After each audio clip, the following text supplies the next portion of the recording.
All right, welcome to the final video. So in this one, we are going to be focusing on simple harmonic motion and energy specifically.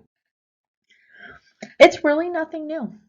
We had elastic potential energy, which is 1/2 kx squared, and we have a moving object, which means we have kinetic energy, 1/2 mv squared. Nothing really new in that regard. What is new is how we are treating our object. Now our mass is attached to the spring, so we need to consider the spring throughout the entirety of motion. So if we're at equilibrium, that means our elastic potential energy is 0. So here we have an energy graph. So we have our total energy value, our positions, which line up with the positions on the graph. And at this blue line here is our potential energy, and our green line is the kinetic energy. At equilibrium, we have no potential energy, which means we have to have maximum kinetic energy. When we're stopping to turn around, right, our kinetic energy better be 0, which means our potential energy has to be all of the energy. And anywhere in between, we have some combination of elastic and kinetic energies. Now there are going to be some special cases in simple harmonic motion. In reality, it's this equilibrium position and then the two amplitudes. So when we have just elastic potential energy, we can write it as 1/2 Ka squared because we have our maximum position. If we're at equilibrium, we can have 1/2 mv max squared, so the maximum value for the velocity. And then again, any other case, we can set it equal to these, and we just would have 1/2 kx squared plus 1/2 mv squared. Now we have all three of these now in which we can use to set equal to each other. So do we need to use our position and velocity functions? This is a valid concern we have because if we can't, then we're going to have a lot more, right? I just said it was nothing new, but we have equations for position and equations for velocity.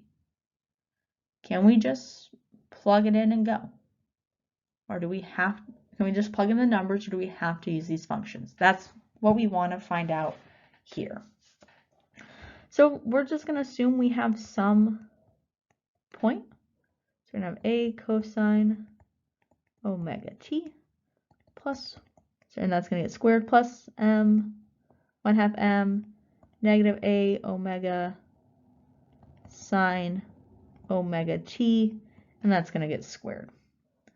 So if I do my squaring, I'm going to have 1/2 k a squared cosine squared omega t plus, because I have negative a omega sine omega t, that whole quantity is squared, that negative goes away, plus 1/2 m a a squared omega squared sine squared omega t.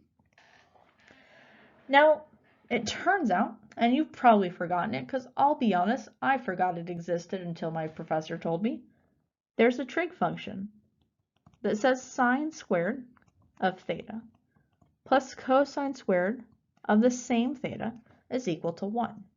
So if we can show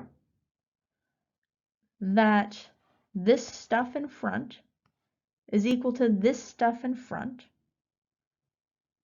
right? Like we have this. We need to show that we can pull that out. And if we can, then we have cosine squared omega t plus sine squared omega t, which would be equal to 1. So we need to make sure that these are the same.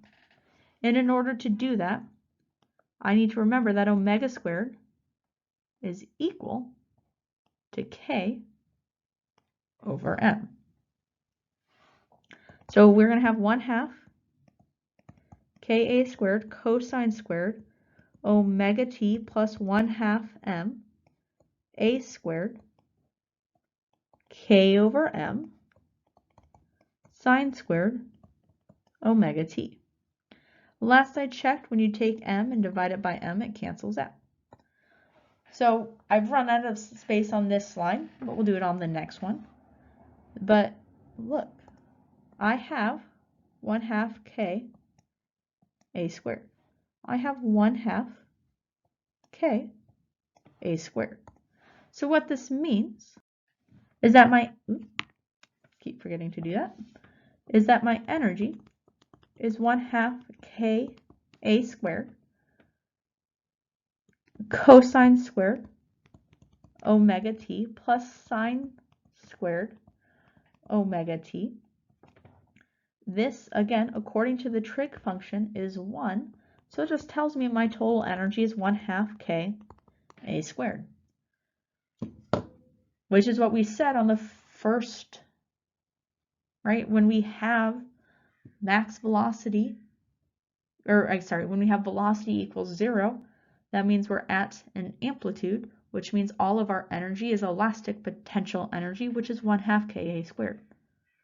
We do not need to use the trig functions when doing the conservation of energy. It is literally the exact same thing we did before. There is absolutely nothing new, but now we have a fancy term for maximum displacement. That's it. That is the difference.